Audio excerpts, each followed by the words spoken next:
public debates are hosted in the media, and particularly media's influence on democracy. So really in the political communication space. I'll start sharing my slides now. So just while I'm doing that, I'm on Ghana land, which is the beautiful city of Adelaide. Can you all see that? Not yet. Okay, hang on. Yep. Oh, yes. It's Yeah, loaded. I just want it to be actually launched. There we go. So I'm at the University of Adelaide. Some of you may have heard that we're merging with the University of South Australia. So we're just going to be called Adelaide University as of next year. Okay. So I'll start with just contextualising the role of liberal news media in democracy. The liberal news media is really the Western system of UK, US, Australia, the Anglosphere system of news, which is premised on liberal ideals. So liberalism in the sense of pluralism, where lots of different voices should be heard in order for people to make up their own minds about what they feel about different issues and policies in society. So I've sort of theorised from a lot of different scholarship on the liberal news media that journalists play two key roles in a democracy, and most scholars tend to assume these are the only roles that they play. So the first one is a facilitative role. They facilitate public debates in the public sphere where different perspectives can be heard, and that leads to ideals such as balance and objectivity and independence, so that they're doing that without favouring particular perspectives. Monitorial is also a really well-known role in terms of being a watchdog on power. So they're meant to be publicising the wrongdoing by the powerful. And that's meant to be a guardrail against wrongdoing, because if you do act against the public interest, you are highlighted in the media. And so it acts as a deterrent to bad behaviour, supposedly. And so both of those roles are really premised on the idea that journalists play an important role in democracy by being independent of power, independent of different perspectives, and that they can give the public the information that they need to make good decisions in a democracy when they go to vote. And it's really quite assumed throughout the literature that this is what is going on. To an extent, there's a lot of critique of how well they do this, but there's still an assumption that this is what they are trying to do. So I actually have done a PhD looking at the way that this liberal model works in regards to politicised debates in the media, but I actually looked at the politicised realm of industrial relations. So I looked at the way that trade union disputes that are politicised are represented to the public, to really understand how the media plays the facilitative or monitorial role, whether they're balanced, whether they display objectivity, whether they're independent of the groups that they're reporting about, or whether they're more imbalanced. And as a sort of side project out of the PhD, I came up with a model of journalist influence on democracy, because what I found was that not only is the media really imbalanced when it comes to representing different ideas, because it assumes that some ideas are more legitimate than others, such as the ideas of an employer ahead of the ideas of a union. There's also a large number of voices in media that are stepping outside of the liberal model and are doing what I refer to as advocacy. And so I must admit, it was really hard to get this published, and I'm really glad that I did, because the journalism scholarship really wants to assume that advocacy is not happening in the media, because if it is, it really undermines the values of journalism, and it starts to question what the value of journalism is. But I'm really taking a more nuanced look that advocacy is not necessarily bad. I've looked at it from the viewpoint that we can actually benefit from people taking a stand on issues as long as they're increasing the diversity of the voices that are available to us. So as an example, if, say, during the Voice referendum, Aboriginal people who have been marginalised in Australian society have a way of advocating for themselves in the media, then they're actually increasing the diversity of voices, and that is positive for democracy. So I theorise that if you're advocating and challenging power and actually increasing the number of voices in media, That's called radical advocacy. I avoid left wing and right wing because I think that's sort of reductive, but I call it radical advocacy because it's radical in the sense that it's increasing the number of voices, particularly those who are marginalised, and that can be positive for democracy. So the top part of the model is positive for democracy, and the bottom half is negative for democracy. You might have picked that. There's also a form of advocacy that has been talked a little bit about in journalism studies, which is collaborator.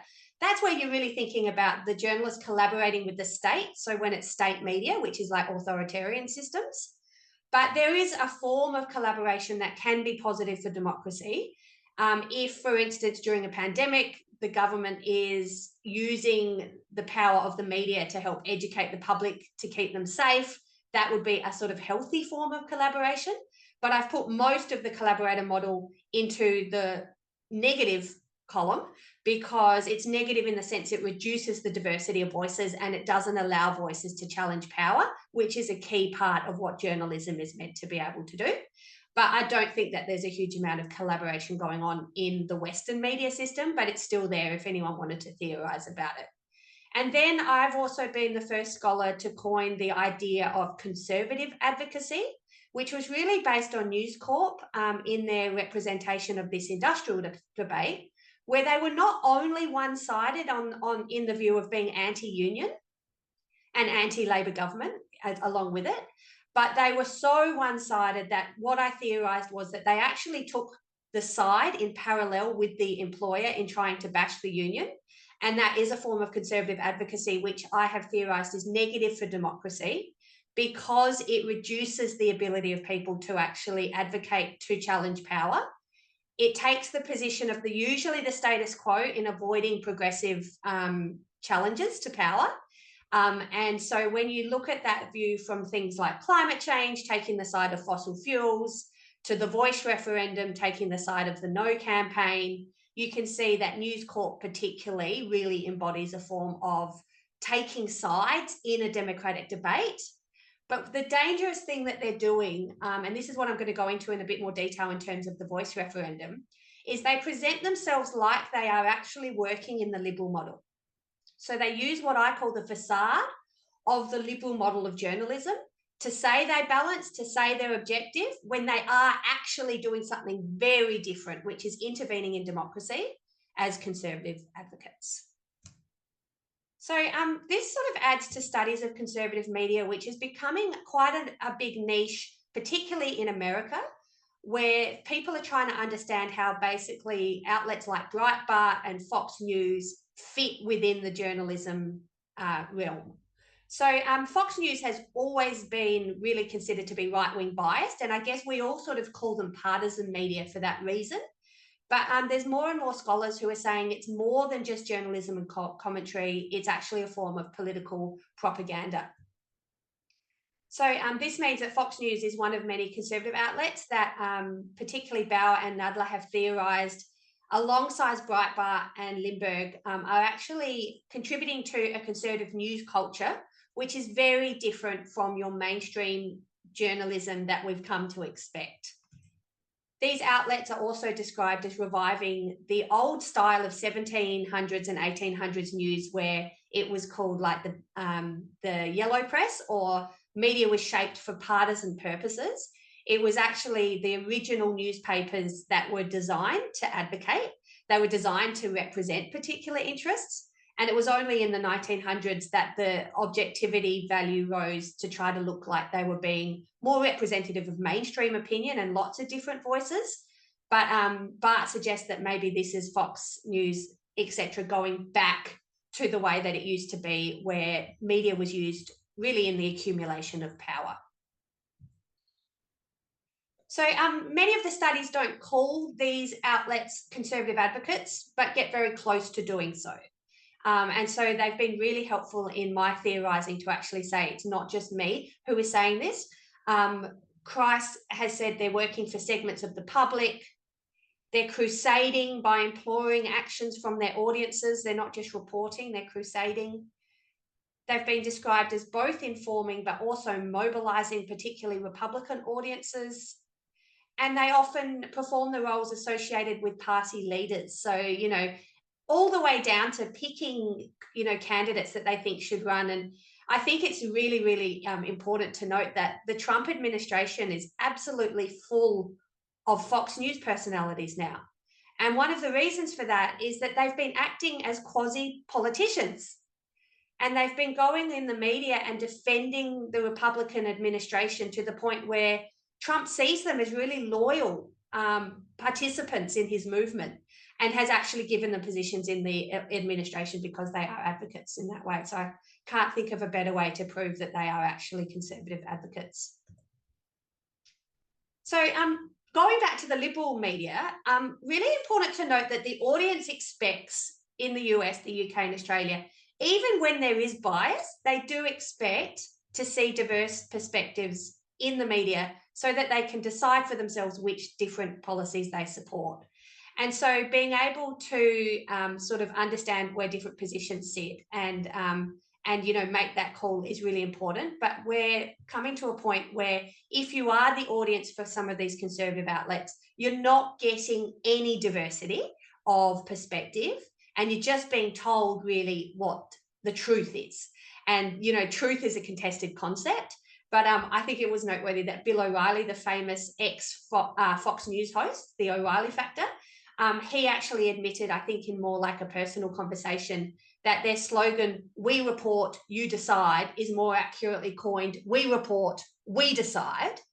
And the public is very much caught in what I would call an echo chamber, where the conservative media are trapping them in one perspective and they're not getting access to different voices, which can help them to make up their mind in their best interests. In the Australian context, News Corp is obviously the main player that I'm talking about here in terms of conservative advocacy. Lots of scholars have pointed out that Rupert Murdoch uses his media to support political causes which align with both his ideological neoliberal right-wing perspectives, but also his financial and commercial pejorative, including fossil fuels, including investment in old technologies around climate change.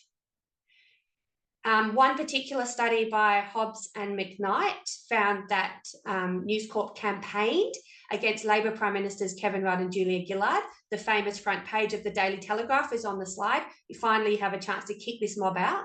They used the word campaigned in that study, and so I'm really saying that you can't campaign unless you're an advocate. And I note that the current Prime Minister, Anthony Albanese, has recently, in the last couple of years, started to refer to News Corp as campaigning. And so it's becoming quite a mainstream idea that News Corp are not doing news, they are actually campaigning. And Hobbs and Owen also say that they campaign against their critics. And I was a subject to a campaign against me in a way when I did my News Corp research 2 years ago, which you can ask me about later. But the thing about News Corp is that they do have a particularly important role in the Australian context because of their size in a concentrated market. So they do own approximately 60% of print readership in the most concentrated Western media industry. And I think it's noteworthy that there's been quite a few think pieces coming out since the election saying, this proves that Murdoch is no longer powerful. And I am actually doing an event, which you're all going to be invited to, debating against that idea. I actually have some views that News Corp helped with the demise of the Dutton Liberal Party, and you can ask me about that later as well. But that's not to say that they didn't have an influence. They just had the influence that they didn't mean to have. Muller is actually talking at that event as well. So Dennis Muller, a very well-known journalism academic who's been talking about News Corp for a long time, he published a piece in 2023 which highlighted that the internal policy of News Corp Australia is actually to allow for the blending of commentary with news. So the policy states comment, conjecture and opinion are acceptable in reports, so reports are news, to provide perspective of an issue, to explain the significance of an issue, or to allow readers to recognise what the publication's standpoint is on the matter being reported. All of that is contradictory to the liberal model of media. They're not meant to take positions, they're not meant to meld commentary with news, they're meant to be independently representing what's happening in society. So Muller describes this blending as bad for journalism and in turn bad for democracy. So what are the goals of conservative advocacy? Really, in a nutshell, they're power. But in the paper that I'm talking about today, I really talk about Roger Ailes, who started Fox News, who was incredibly influential on that style of media, who is described by Dickinson in a famous Rolling Stone article as having 3 different reasons for starting Fox News. It enabled the Republican Party to bypass skeptical reporters. And when I say skeptical reporters, I mean the ones doing the liberal media model like they're meant to. It camouflaged political propaganda as independent journalism. So that camouflaging is really misleading to audiences. And it waged a partisan assault on public opinion. And all of those things are related to their advocacy. So me and 3 research assistants did a study back in 2023 as the Voice referendum was happening. So we did it live as the news was coming out. We coded 1,613 pieces of content from News Corp's Australian, Herald Sun, Daily Telegraph and Sky News for 13 weeks, anything they reported about the Indigenous voice to Parliament. We did this because we were funded by Australians for a Murdoch Royal Commission, who gave us a grant to actually do that research to see how fairly News Corp represented the referendum. We looked at the intricately coded the sources who were included and mentioned, the yes and no arguments that were platformed, and whether people were characterised as heroes, villains, or victims, which is a narrative form of analysis that I actually coined in my PhD. We found 10,700 codes identified to show the presence of those elements by number of words. And we found the big headline number: 68% of all words containing an argument for or against the voice were arguments supporting the no campaign, and 32% supported yes. So that one-sidedness we characterise as conservative advocacy. We also found that when it just comes to the News Corp staff themselves, 96% of all News Corp staff's words supported no. So the actual staff themselves very much were one-sided. And this meant that only the yes voices that were there were really only from external sources. So people interviewed, people quoted, or people who wrote op-eds.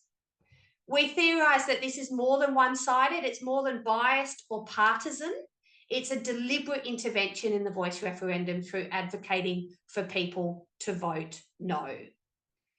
They had 2 objectives: to defeat the Voice, and in doing so to damage the PM. And now I would never claim that News Corp was the only reason that the no campaign won. We are a very complex society. People can be really easily convinced to do things based on complexity and all of that, which I know obviously lots of people are studying. But I can't also say that it didn't have an impact. So media effects are, really contested in the scholarship, but they're obviously there. And obviously the biggest news organisation in Australia deliberately advocating no had to have some influence on some people. So we actually managed to, after I think 3 rounds of changes in the International Journal of Communication, actually published a paper that represented our results as a form of conservative advocacy. So building on my initial definition of conservative advocacy, we described 7 strategies that News Corp used to advocate against the Voice. And I'm not going to go into a huge amount of detail because the paper is there for you to read. But basically, they amplified the no campaign ahead of the yes campaign. They attacked yes advocates. The main villain was the Prime Minister, Anthony Albanese. It was framed as his voice, even though he was very much trying to say it was the yes campaign's voice. It was the Aboriginal people's voice. They were marginalised and Albanese was the main attack. They excluded and de-emphasised yes arguments, particularly that Aboriginal people wanted the voice in their majority. They melded their commentary with reportage and made reportage and commentary so similar that it was hard to tell the difference. And they also had more commentary than reporting across the 1,600 pieces. So they call themselves a news outlet, but they're actually doing more commentary than they are news. They mobilised the audience by literally, in many instances, saying, vote no. We even had Andrew Bolt saying, vote no for the sake of your children. They are advocating. They're not mediating, they're advocating. And they also created new lines of attack, new no campaign content, which they then used to attack the Yes campaign. And then we saw no advocates like Dutton, like Jacinta Price, jumping on that same bandwagon and using that content as well. Importantly as well, while this was all happening, many studies have made the same claim. News Corp works to delegitimize other media so that people don't go to them and find different things out. So particularly the ABC and to a lesser extent, The Guardian, were constantly criticised as being pro-yes, even though the ABC obviously was at great pains not to be pro-yes, in order to say they were biased, and really it justified their no bias in their minds, but also used to delegitimise the mainstream media, which is something that conservative media does consistently in the US, which has contributed to the polarisation of that society, because conservative news audiences only watch conservative news because they've been told that the rest of the media are against them.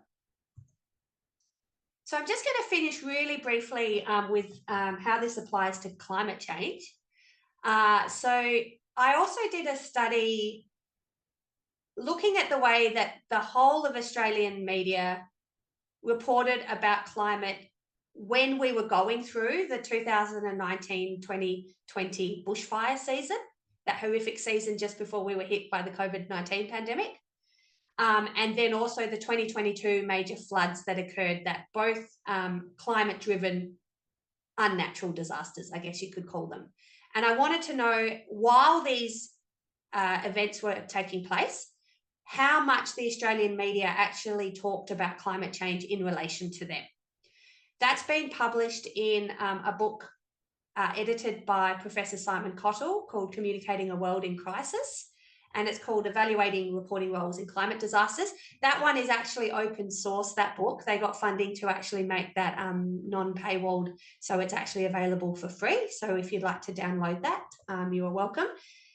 So I looked at the 168 stories about the bushfires and 92 stories specifically about the Lismore floods in 2022. And I wanted to know which roles journalists, amongst other things, which roles journalists were taking in the debate. Were they taking a facilitative role where they looked at different perspectives of climate change? Were they taking a monitorial role where they held particularly the Morrison government at the time to account for climate change as a watchdog? Were they being radical advocates, or were they being, so they were actually calling for more climate action and highlighting the role of climate change? Or were they using conservative advocacy to fight against the idea that climate change was related to these natural disasters? This is quite a complicated graph, but just in a nutshell, the red there underneath News Corp shows that they're the only news organisation that are still doing conservative advocacy against climate action. During the bushfires and the floods, this culminated in them trying to criticise people who were making a link between climate change and natural disasters. Bashing the ABC for making the link is an example of that. And I also think it's really important to note as well that through this conservative advocacy, they're defending the political voices who are not taking action. So at the time, it meant defending Morrison for not taking action. And that was a form of conservative advocacy from News Corp. I also think it's really interesting that I found it quite bizarre, but during the bushfires, despite it being, an incredibly intense news story that was unfolding over numerous weeks over that summer, News Corp barely talked about the bushfires. And I think the reason for that, and they were criticised for it, and at the time said they had lots of staff on leave.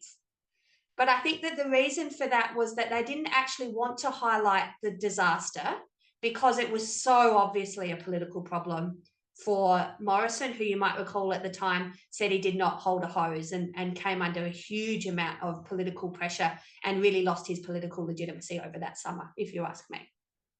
So some examples: Chris Mitchell, media blames Scott Morrison for floods, but voters won't. Turns out he was wrong about that, by the way. Climate catastrophes see opportunity in disaster. So this is Chris Kenny, who for 20 years has been saying people shouldn't be talking about climate change when we have natural disasters.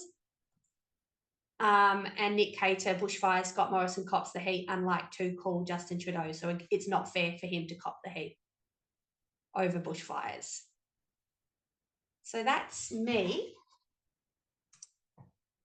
And it's about half an hour for us to discuss.